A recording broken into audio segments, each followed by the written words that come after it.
Goal, nation's leading institute.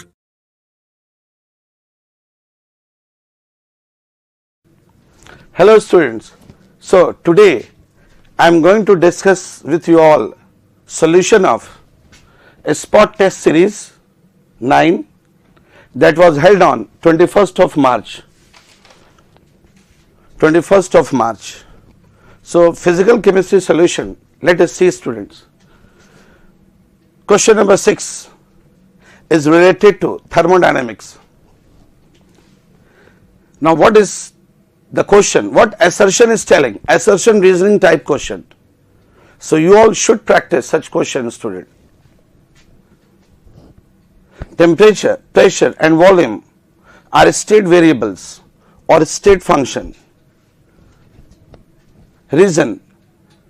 What assertion is telling? Temperature, pressure and volume are state variables. Absolutely correct. This statement is correct. State variable, state बदलेगा तो temperature बदल जाएगा. State variables माने एक initial और final state पे depend करता है. Suppose you take water at 10 degree celsius and you take water at 40 degree celsius. पानी को खौलाइए, किस तरह से खौल रहा है उससे मतलब नहीं. आप स्टोव पे चढ़ा दीजिए, कागज जला के कीजिए, गैस चूल्हे पे कीजिए, तो उसको सिर्फ मतलब है इनिशियल और फाइनल स्टेट पर. किस को? Temperature, pressure, volume. इसके अलावा internal energy, Gibbs energy, entropy etcetera. तो दीज आर स्टेट वेरिएबल. इसको मतलब है सिर्फ इनिशियल और final state. Now come towards reason. Their values depend upon the state of the system and how it is reached. No student, how it is reached उससे मतलब नहीं, कैसे ये पहुंचा उससे मतलब नहीं. जैसे एक एग्जांपल लें. Suppose I take water at 30 degrees Celsius. It is being heated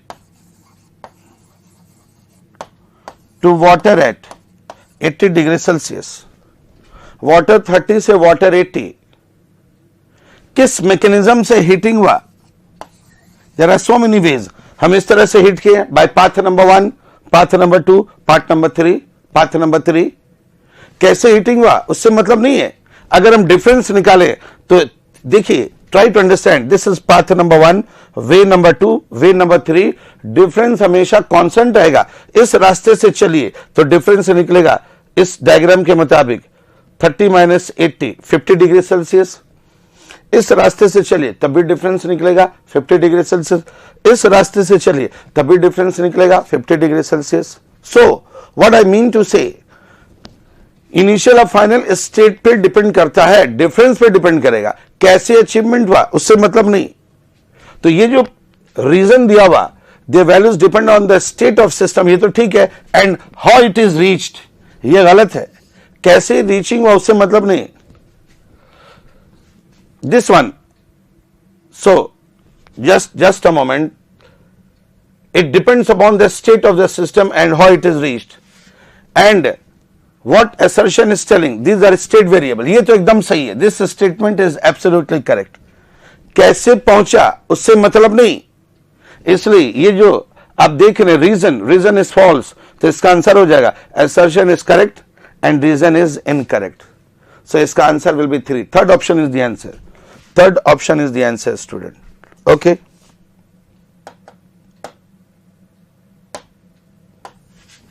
Let us move ahead now. Another question.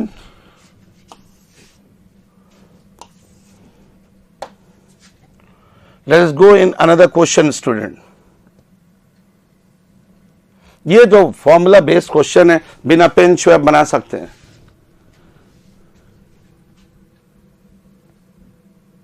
Question number 9. The energy level for, this is atomic number, और ये Z+ दे दिया. Z+ मीन्स एक electron हटा दीजिए. खैर उससे मतलब नहीं, क्या पूछा जा रहा वो देखिए. एनर्जी के लिए सबसे बेस्ट एक्सप्रेशन कौन सा? सो यू नो एनर्जी का फॉर्मूला इज इक्वल टू, अगर एक फॉर्मूला हम जिक्र करें, अगर there are so many expression, 13.6 Z square upon n square electron volt मान लिया जाए, ये ले लीजिए.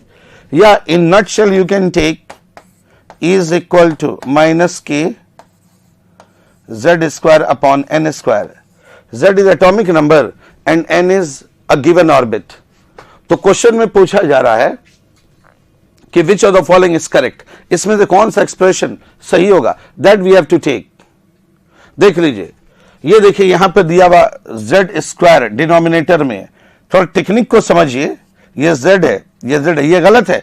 यही एक ऐसा ऑप्शन आपको दिखा रहा है जिसमें z square into energy of hydrogen. Hydrogen में आप जानते हैं z का वैल्यू होगा 1, atomic number 1 on n, first orbit पर. हाइड्रोजन का इलेक्ट्रॉन रहता है फर्स्ट ऑर्बिट पर. तो इसका जो करेक्ट एक्सप्लेनेशन है, ये देखिए ये z स्क्वायर है. जरा फॉर्मूला को देखिए, z स्क्वायर कहीं नहीं दिख रहा आपको, यहां मिलेगा इनटू एनर्जी ऑफ 1 इलेक्ट्रॉन. और एक इलेक्ट्रॉन का एनर्जी हम लोग जानते हैं -13.6 इलेक्ट्रॉन वोल्ट, -1312 किलो जूल पर मोल एटसेट्रा. तो इसका सही आंसर हो जाएगा first option is the answer. जो सिंपल सा क्वेश्चन देखकर, ऑप्शन देखकर ही आंसर मिल गया without touching the pen. Let us move ahead now.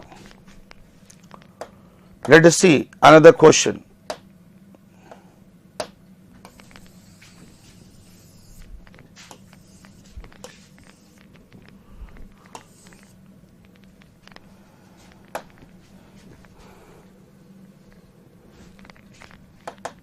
Just a moment. Move ahead. Question number 12. Difference in, ये बहुत ही बढ़िया क्वेश्चन है कमिंग नीट एग्जाम के लिए, even for JEE main it's important one. Difference पूछ रहा है student. Difference in wavelength of two extreme lines of hydrogen atom. What is the meaning of extreme lines? Extreme line एक हो जाएगा infinity, और एक जिस ऑर्बिट का जिक्र हो रहा है ठीक इसके ऊपर वाला ऑर्बिट. इसमें दो कंडीशन है, एक लेंगे इनिशियल और एक लेंगे फाइनल. सबसे पहले इस क्वेश्चन में बात हो रही है बामर series. You know बामर is second orbit, Lyman series first orbit, बामर series third orbit, passion series third orbit etcetera. बामर is second orbit. So difference in wavelength. सबसे पहले हम लोग फर्स्ट कंडीशन, इसमें दो कंडीशन है, फर्स्ट इनिशियल एंड फाइनल. एक column बना दिए. n1 का वैल्यू हो जाएगा 2 बामर, और लौटेगा कहां से, इन्फिनिटी से. एक्सट्रीम बोल रहा है, एक सबसे दूर और एक सबसे नजदीक. सबसे पहले मैक्सिमम डिस्टेंस की बात करें, इन्फिनिटी. और अब जानते हैं मैथमेटिकली इसको क्या लेना पड़ेगा, 0. 1 बाय लैम्डा का फॉर्मूला पुट करिए. 1 by lambda is equal to RZ square 1 upon n1 का स्क्वायर -1 अपॉन n2 का स्क्वायर. इसे लैम्डा 1 मान लेते हैं. 1 by lambda 1 this is equal to, R को आर रहने दीजिए, और हाइड्रोजन एटम का जिक्र हो रहा है. There is discussion of hydrogen atom. Hydrogen के लिए z का वैल्यू कितना होगा, 1. तो 1 का स्क्वायर हटाइए इसको, into 1 by n1. n1 is second orbit, देख लिए n1 इज सेकेंड, तो 1 बाय 4 हो जाएगा. और ये n2 0, ये सेकेंड पार्ट खत्म हो गया, दिस पार्ट इज फिनिश्ड. तो 1 बाय लैम्डा, तो लैम्डा 1 कितना आएगा, lambda 1 will be 4 upon R. Lambda 1 will be 4 upon r. Okay, now come towards second case. Balmer means second orbit. अब दो एक्सट्रीम बोल रहा है, एक एक्सट्रीम हो गया इन्फिनिटी, और बामर के लिए दूसरा एक्सट्रीम क्या हो जाएगा, थर्ड ऑर्बिट. सेकंड ऑर्बिट तो बामर हो गया, तो दूसरा एक्सट्रीम लाइन हो जाएगा थर्ड ऑर्बिट. तो यहां पे क्या करेंगे हम, n1 तो 2 ही रहेगा स्टूडेंट, n2 हो जाएगा थर्ड ऑर्बिट. फॉर्मूला में पुट करिए. इस वेवलेंथ को हम 1 बाय लैम्डा 2 मान लेते हैं. RZ स्क्वायर, आर तो आर रहने दीजिए, Z हाइड्रोजन का एटॉमिक नंबर 1 हटाइए उसको, hydrogen atomic number 1 remove it. 1 by n1 का square 1 by 4 minus 1 by 9. It will be like this. इसको इस तरह से हम लोग सॉल्व करेंगे. 1 by lambda 2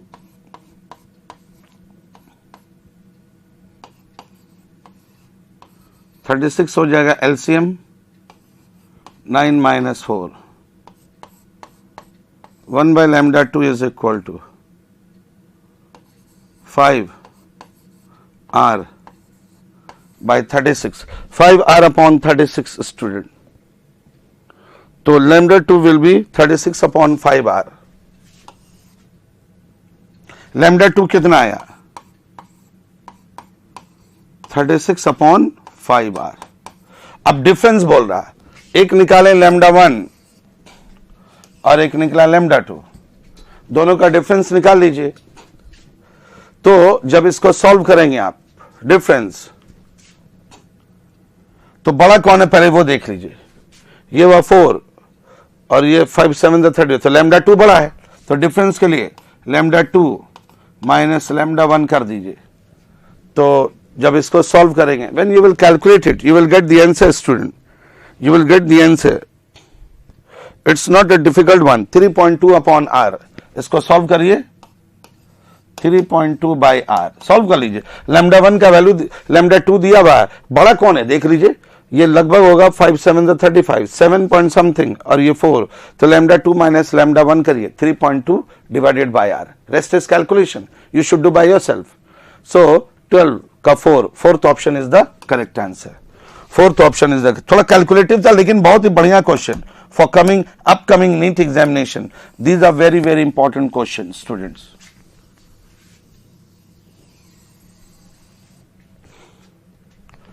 Okay, move ahead now. Question number 15. Given below are, ये assertion reasoning का question है, decomposition of H2O2 forms, decomposition of H2O2, तो इसको तोड़िए H2O2 को, क्या प्रॉब्लम है? Decompose it. It gives H2O plus half O2. H2O2 oxygen का charge -1, oxygen -2, elemental form 0. Given below are two statements. ठीक है, assertion देखिए, the decomposition of H2O2 to form H2 and O2 is an example of disproportionation. बिल्कुल disproportionation है। What is disproportionation reaction? एक ऐसा reaction जिसमें same element का oxidation और उसी का रिडक्शन। जरा ऑक्सीजन को गौर से देखिए, -1 से घटकर -2, ऑक्सीजन को जब इससे कंपेयर करेंगे तो ये वो रिडक्शन, और इसी ऑक्सीजन को जब इससे कंपेयर करेंगे तो ये वो ऑक्सीडेशन। ऑक्सीडेशन नंबर का बढ़ना ऑक्सीडेशन, ऑक्सीडेशन नंबर का घटना रिडक्शन। तो -1 से घटकर -2 इट्स अ रिडक्शन रिएक्शन, -1 से बढ़कर 0 it's an oxidation reaction.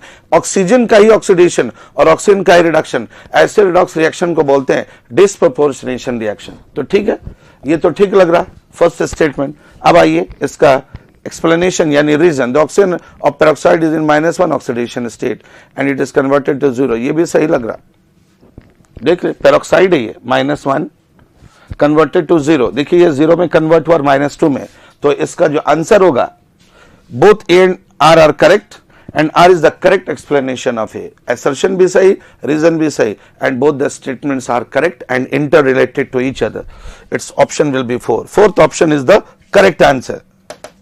Okay, move ahead now in another question.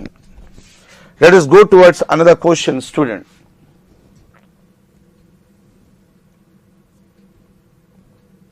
Meaning ये तो limiting reagent का question है.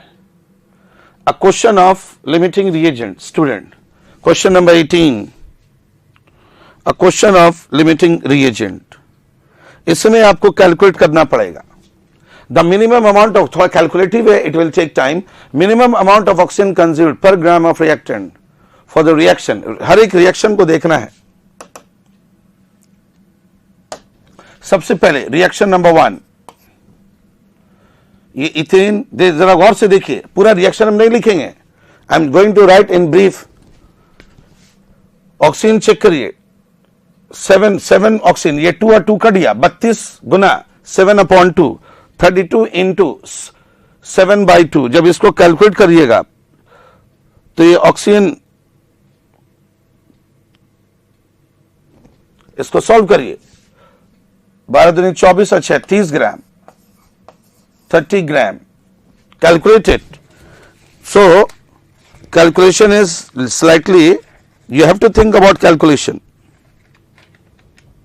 7/2O2 ये 30 ग्राम, और इसको सॉल्व करिए, ये 2 और 2 कटा, 7 ऑक्सीजन, 18 गुना 7, कैलकुलेट करिए, 112, इट विल बी 112. ओके,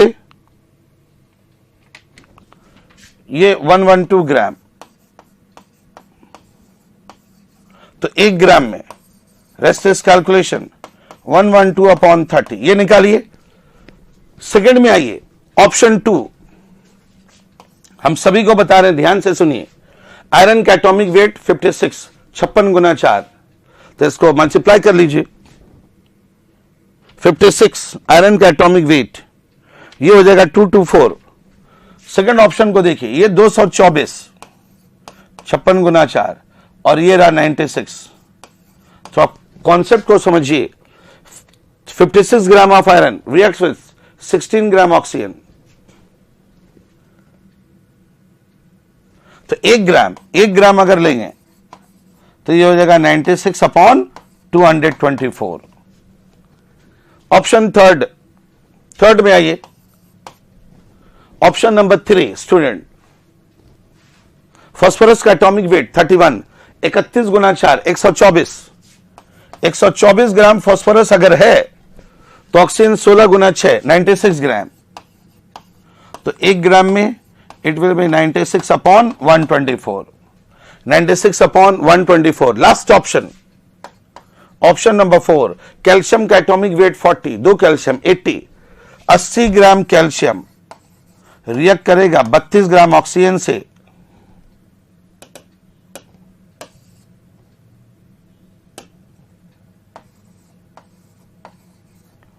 अस्सी ग्राम कैल्शियम 32 ग्राम से रिएक्ट किया, 1 ग्राम 32 अपॉन 80. जब इसको सॉल्व करेंगे, बोल रहा मिनिमम यहीं से निकलेगा.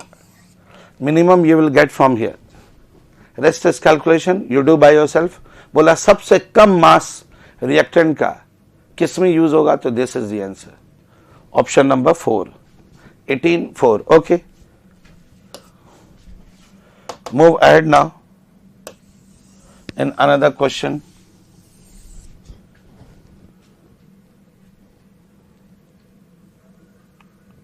A system undergo a process in which delta E is 300 joule.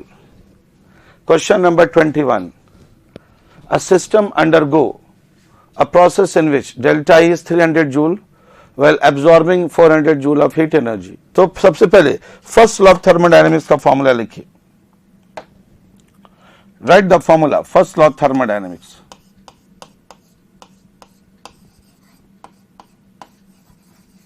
Delta E is equal to Q plus W, 300 joule.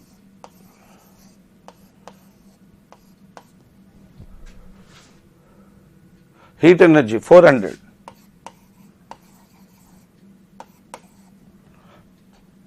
अब वर्क डन, पहले वर्क डन निकालिए. Work done will be -100 joule. ये वर्क डन निकालिए. उसके बाद work done का formula हम लोग जानते हैं. Work done is equal to -P delta V, change in volume. हमेशा याद रखिएगा नेगेटिव साइन होता. वर्क डन का वैल्यू आया -100 जूल. प्रेशर यूनिट के साथ लिखिए तो क्वेश्चन बनेगा 0.5 बार. क्वेश्चन में बोलता फाइंड चेंज इन वॉल्यूम, ये निकालना है change in volume delta V. और एक चीज और, 1 litre bar is equal to 100 joule. जरा देख लीजिए, और ये माइनस माइनस कैंसिल हो जाएगा. 100 जूल के जगह पर आप क्या लिख सकते हैं, 1 litre bar. 1 litre bar is equal to 0.5 bar into delta V. 12 bar cancel, तो आंसर आ गया डेल्टा V will be 1/0.5. तो आंसर आ गया 2 लीटर. देख लीजिए, सॉल्व कर लीजिए. 0.5 है, 10/5 यानी 2 लीटर इज द आंसर. तो ऐसे क्वेश्चन में एक सावधानी बरतना है कि आपको यूनिट लिखना है, यूनिट लिखेगा तो there won't be any problem. सिर्फ ध्यान रखिएगा ये कन्वर्जन यहां लिख दिया, कभी कभी एग्जामिनर लिखेंगे नहीं, इसको तो मेमोराइज कर लीजिएगा, you should memorise. 1 litre bar 100 joule. और एक और कन्वर्जन हम लिख देते हैं, आपको आगे जरूरत पड़ सकता। 1 लीटर ATM, जो बच्चे नहीं जानते they will note it, this is 101.3 joule. ये भी एक कन्वर्जन है, यहां तो क्वेश्चन में एग्जामिनर लिख दिए हैं कि चलिए 1 लीटर बार 100 जूल है, कभी कभी नहीं लिखा रहेगा, इसे जब मेमोराइज कर लेना। और इसके अलावा ये भी कॉपी में नोट कर लीजिए, 1 litre ATM is equal to 101.3 joule, ये आपको काम आएगा।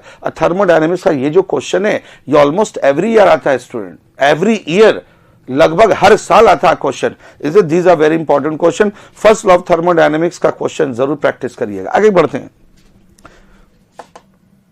let us move ahead now in another question.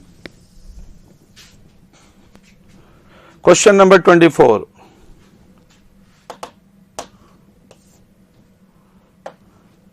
Determine the enthalpy change for reaction.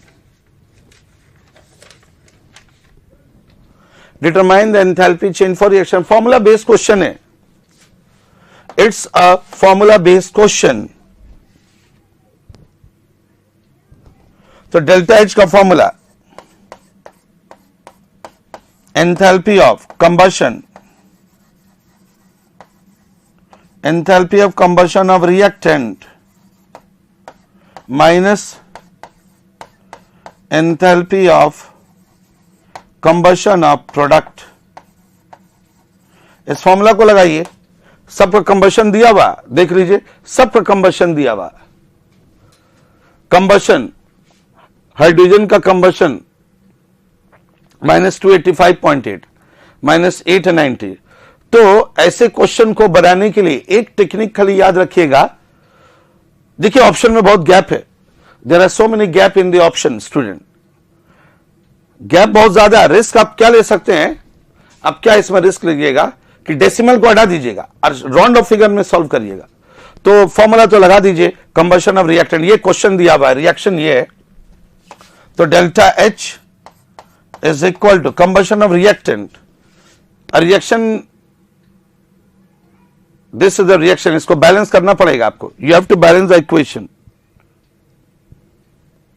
Combustion of reactant minus combustion, yes it's a balanced equation, check कर लीजिए, 3 carbon 3 carbon, hydrogen 8 and +2 10, it's a balanced equation, खाली value put करना है। ये है C3H8 propane, propane का combustion का value दिया हुआ क्वेश्चन में, माइनस सबका वैल्यू पुट कर दिया, -2 2 2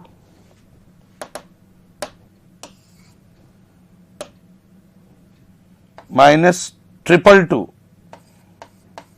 222 9.9। ये एक रिएक्टेंट, एक और रिएक्टेंट है हाइड्रोजन, हाइड्रोजन का वैल्यू दिया हुआ, हाइड्रोजन का वैल्यू दिया हुआ है -285.8। ये रहा रिएक्टेंट माइनस प्रोडक्ट, प्रोडक्ट में आइए इथेन -156 प्लस मीथेन, मीथेन का वैल्यू -890। बाकी कैलकुलेशन है, you do by yourself, it's a calculative question, खाली फॉर्मूला याद रखिएगा। कंबशन दिया हुआ तो enthalpy of combustion of reactant minus combustion of product, value दिया हुआ रहेगा, अगर बैलेंस है तो बैलेंस कर लीजिए। तो जब इसको कैलकुलेट करिएगा, when you all will calculate you will get the answer A, first option is the answer. तो रिएक्टेंट माइनस प्रोडक्ट, इस फॉर्मूला को you will memorise it. Okay, let us move ahead now.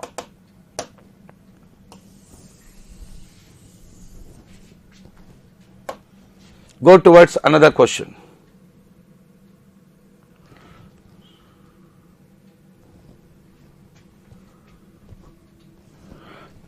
Now, question number 27 student है तो inorganic से related, मगर हम लोग इस क्वेश्चन को देख सकते हैं। In the reaction HCl-HF H2Cl, the compound HCl behave as HCl, ऐसे भी आप जानते हैं। You know this question, it's acid base reaction, ये तो स्ट्रॉन्ग एसिड है। The compound HCl behave as, अब ये HCl भी है, HF भी है। जो H प्लस आयन डोनर है, याद कीजिए लुईस एसिड लुईस कॉन्सेप्ट हम लोग आयनिक इक्विलिब्रियम में भी पढ़ते हैं। H plus ion donor is a strong acid and H plus ion acceptor is a base. तो इस रिएक्शन को जरा गौर से देखिए, यहां से हाइड्रोजन निकलकर यहां गया,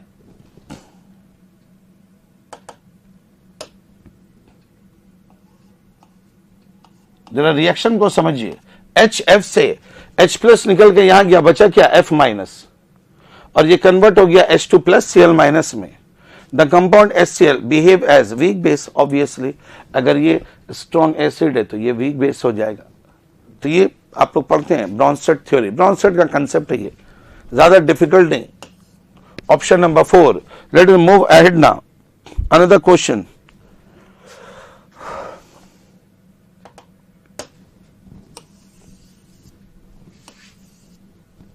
Just a moment. Okay. Question number 30. Question number 30, students. In a vessel containing SO3, SO2 and O2 at equilibrium, some helium gas is introduced so that the total pressure increases while temperature and volume remain constant. According to Leach-Atelier's principle, the dissociation of SO3, एक चीज खाली याद रखिएगा, helium inert gas के आने से, ये सब थ्योरी जो कि आप लोग पढ़े भी हैं, सिस्टम इक्विलिब्रियम में है। Suppose I right like this, A and be in equilibrium, और सिस्टम का वॉल्यूम को हम कांस्टेंट कर दिए। ये है क्वेश्चन। मान लिया जाए हम एक जनरल रिएक्शन ले रहे हैं, ऐसे तो रिएक्शन दिया हुआ SO3 SO2 O2, उसको छोड़िए, पहले एक जनरल रिएक्शन हम आपको बता रहे हैं। अगर इनर्ट गैस डाल देते हैं स्टूडेंट, इनर्ट गैस के आने से अगर सिस्टम का वॉल्यूम कांस्टेंट है, याद रखिएगा, you should note in your copy, if volume of a system is constant then there is no effect on any direction, किसी डायरेक्शन को कोई फर्क नहीं पड़ेगा। rate of forward reaction is exactly equal to rate of backward reaction। Very simple point. Inert gas आया, मगर चूंकि volume constant है, अगर सिस्टम का वॉल्यूम कांस्टेंट है, इनर्ट गैस के आने से कोई फर्क नहीं पड़ेगा। Rate of forward reaction is equal to rate of backward reaction. एक ऑप्शन में दिया हुआ रिमेन एन अनअल्टर्ड, माने there is no effect, no effect. लेकिन इसमें एक और पॉइंट है, जो पॉइंट बताएं जरा फिर से सुन लीजिए। अगर सिस्टम का वॉल्यूम कांस्टेंट, इनर्ट गैस के आने से किसी डायरेक्शन को कोई फर्क नहीं पड़ेगा। लेकिन अगर यहां पर हम प्रेशर कांस्टेंट कर दें, हालांकि क्वेश्चन में नहीं दिया हुआ, लेकिन आप नोट कर सकते हैं, अगर प्रेशर कांस्टेंट है तो इनर्ट गैस के आने से रिएक्शन उस दिशा में जाएगा जहां गैसेस मोल का संख्या ज्यादा। So what is the meaning, what is its point? Due to addition of inert gas at constant pressure, the reaction shift in that direction where there is more number of gases mole, more number of gases mole। लेकिन यहां पर clearly लिखा हुआ volume constant है, तो inert gas के आने से कोई फर्क नहीं पड़ेगा। Rate of forward is equal to rate of backward and unaltered means there is no effect in any direction when volume is constant. Okay, let us move ahead now another question.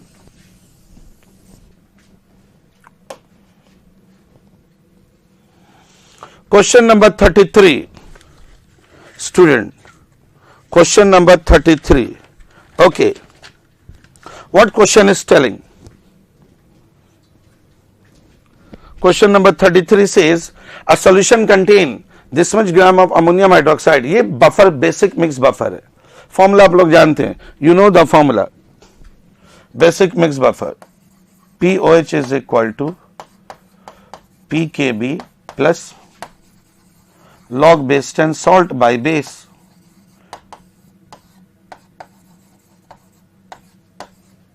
इसका maximum value चाहिए तो दोनों का concentration दिया हुआ same, और ये 1 millilitre of इतना मोल, देख लीजिए इतना molarity. What is buffer solution?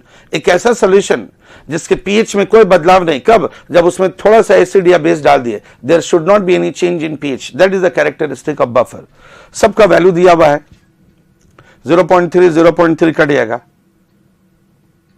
केबी का वैल्यू Kb का value 2 into 10 raise to the power -5।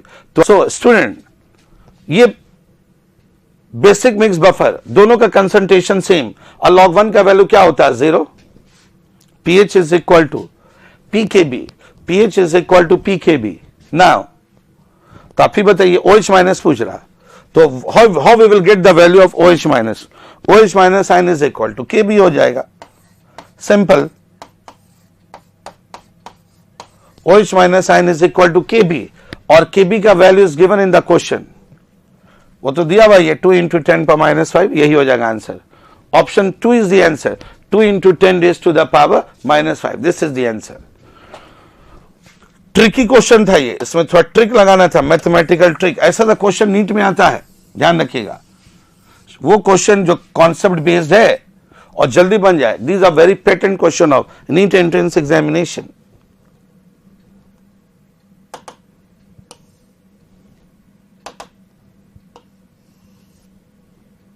Move ahead now.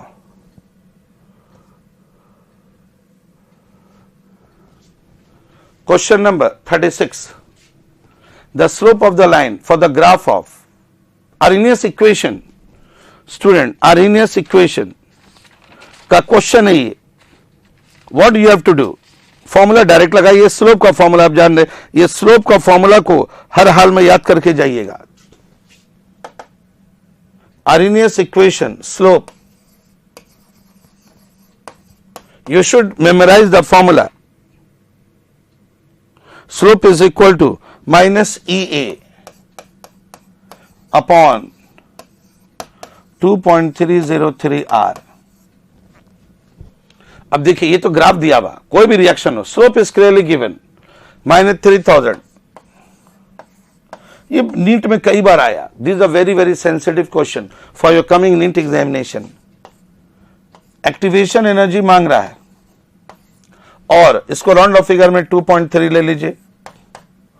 Answer किस में चाहिए, जूल में या किलो जूल में? तो किलो जूल में।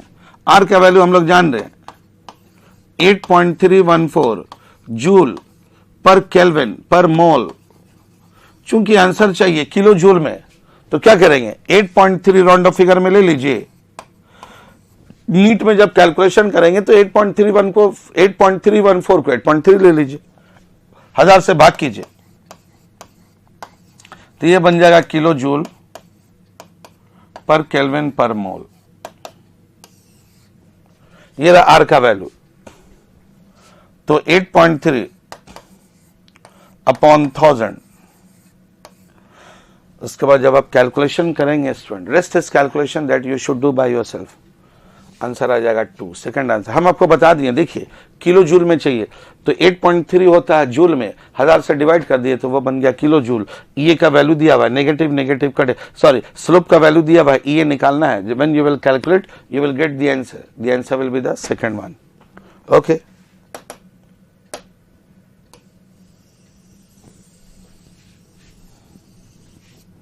मूव एड नाउ, आगे बढ़ते हैं, just a moment.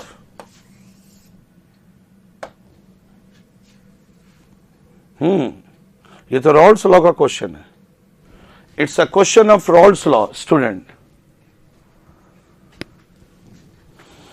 This is question number 39। The vapour pressure of pure benzene at certain temperature is 1 बार। क्या क्या वैल्यू दिया हुआ वो देखिए। P not pure benzene, pure solvent, pressure is 1 बार। सबका वैल्यू लिखिए पहले। P नॉट इज 1 बार।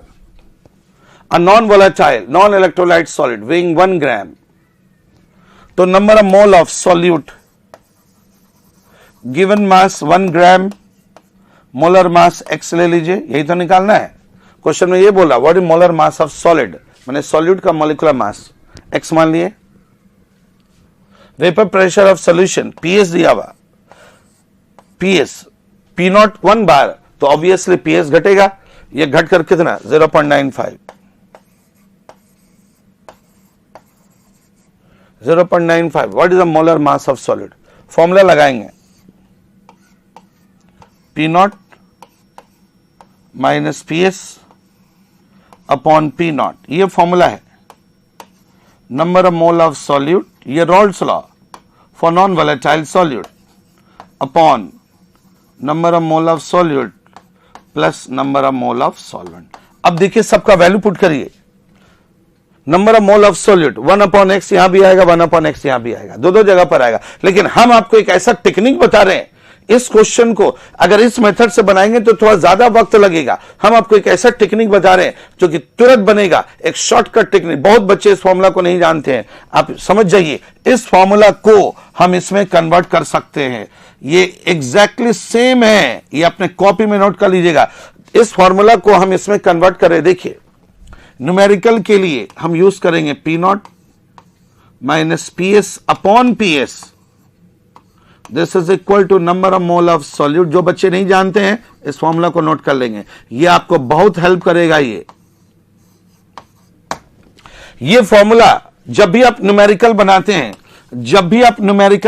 तो आप इसको यूज करिए. इस फॉर्मूला को क्या फर्क है देख लीजिए.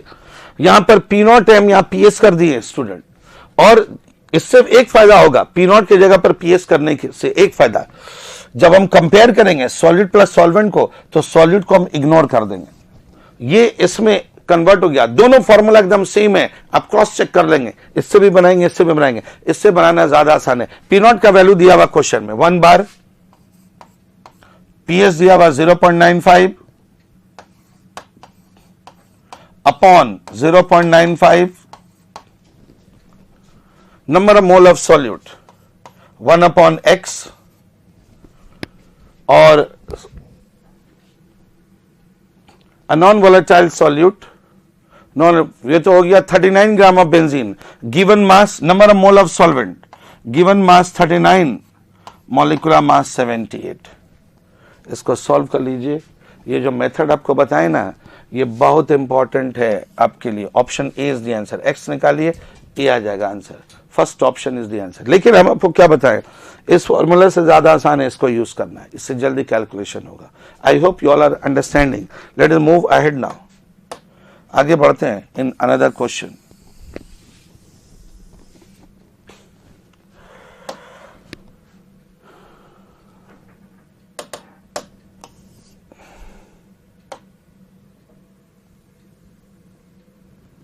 Question number 42.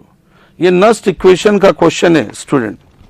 Question number 42, it's a question of Nernst equation. Hydrogen electrode का जिक्र हो रहा है इस क्वेश्चन में. If the pressure of hydrogen electrode is increase from 1 atm to 10 atm,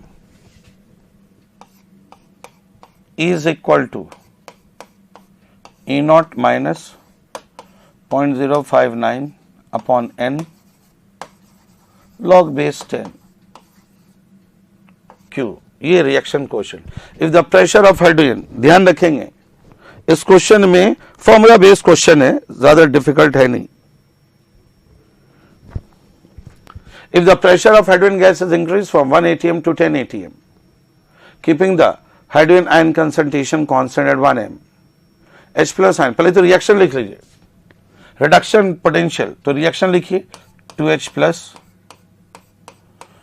2 electrons, it gives H2. This is the reaction. ये gas और ये aqueous.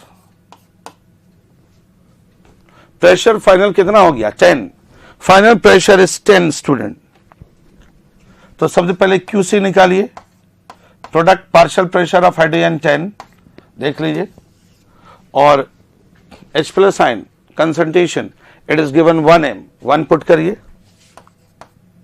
Okay, now come here. E0 तो आप जान रहे हैं, सभी बच्चों को पता है. E0 फॉर हाइड्रोजन, जब ऑक्सीडेशन या रिडक्शन, E0 क्या होता है 0.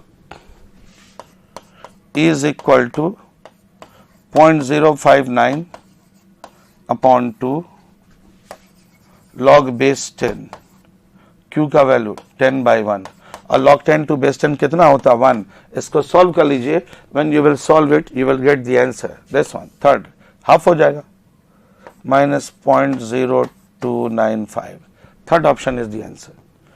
स्ट्रेट फॉरवर्ड क्वेश्चन था, ज्यादा डिफिकल्ट नहीं.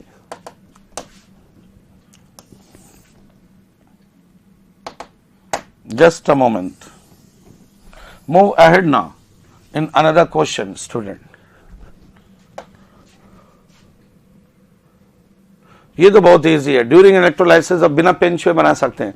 During electrolysis of aqueous copper sulphate by using copper electrode at anode reaction, question says about anode, copper is oxidize. Copper अगर use करेंगे तो कॉपर का ही ऑक्सीडेशन होगा, याद रखेंगे। कॉपर, बहुत इजी क्वेश्चन है, सब जानते हैं आप लोग। कॉपर का ही ऑक्सीडेशन होगा क्योंकि कॉपर इलेक्ट्रोड यूज किया जा रहा है। Copper is oxidise to Cu2+, तो it is given in question number 3, third question. Third option is the answer. Third option is the answer student. These things should not disturb you. ये सब आसान है, ये सब आपको डिस्टर्ब नहीं करना चाहिए। नीट के लिए ये सब इंपॉर्टेंट है। कम टुवर्ड्स, दिस इज कोल्डरॉस लॉ से रिलेटेड है। ये कोल्डरॉस लॉ क्वेश्चन में क्या क्या दिया, अक्सर बच्चों को दिक्कत होती है, थोड़ा ध्यान से समझिएगा। Molar conductance eight infinite dilution for barium and chloride, दोनों का वैल्यू दिया हुआ है। इक्विवेलेंट कंडक्टेंस पूछा जा रहा। पहले barium chloride, you know barium chloride BaCl2, equivalent conductivity eight infinite dilution, और मोलर कंडक्टेंस दिया हुआ मोलर कंडक्टेंस मांगता है equivalent conductance. So what will do, कैसे बनाएंगे? बेरियम का वैलेंसी 2, तो फॉर्मूला देखिए क्या होगा।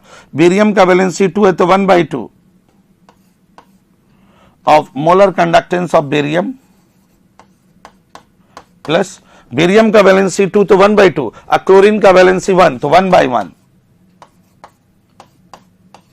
Molar conductance of chloride ion. सबका वैल्यू दिया हुआ, पुट कर दीजिए। Half of barium ion 137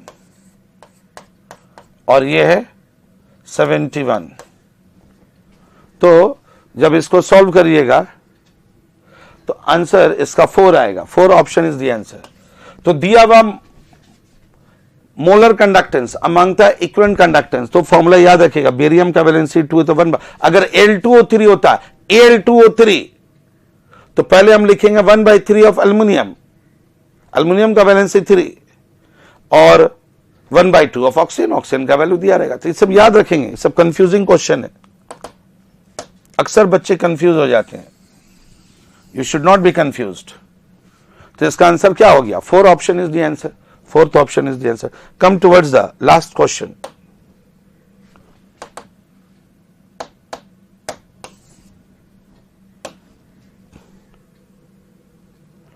In mild alkaline medium, thiosulfate ion is oxidized by MnO4-2A. The oxidation state of A is. Thiosulfate ion is oxidized by permanganate ion. तो thiosulphate inorganic से भी related है, ये आपको याद रखना है। Na2S2O3, this is the reaction. S2O3 ये कन्वर्ट होगा सल्फेट आयन में, तो ये रिडॉक्स टाइट्रेशन से रिलेटेड है स्टूडेंट। KMnO4 का रिएक्शन तो रट जाना है, चाहे वो एसिडिक मीडियम हो, अल्कलाइन मीडियम हो, फेंटिली अल्कलाइन हो, न्यूट्रल मीडियम, ये सब मेमोराइज कर लेना है। लेकिन आपको ये रिएक्शन एनसीईआरटी बुक में दिया हुआ है। सोडियम थायोसल्फेट का देखिए, KMnO4 का घटेगा, अल्कलाइन मीडियम है, एसिडिक मीडियम, एसिडिक में अब जाने कितना फेमस है, KMnO4 कन्वर्ट होता है Mn+2 में। MnO4 माइनस घटेगा, Na2S2O3 बढ़ेगा। रिएक्शन को मेमोराइज कर लीजिएगा।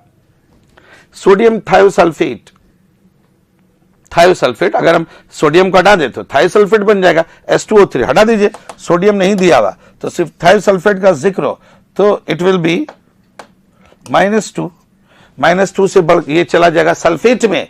पर मैग्नेट का रिडक्शन तो थायोसल्फेट का ऑक्सीडेशन। तो जब ऑक्सीडेशन कराइएगा इसका stable charge this is equal to 2, तो इसलिए ये कन्वर्ट हो जाएगा +6 में। This is the answer. So I hope you all understood each and every question. So you all best of luck for your examination, student. Okay.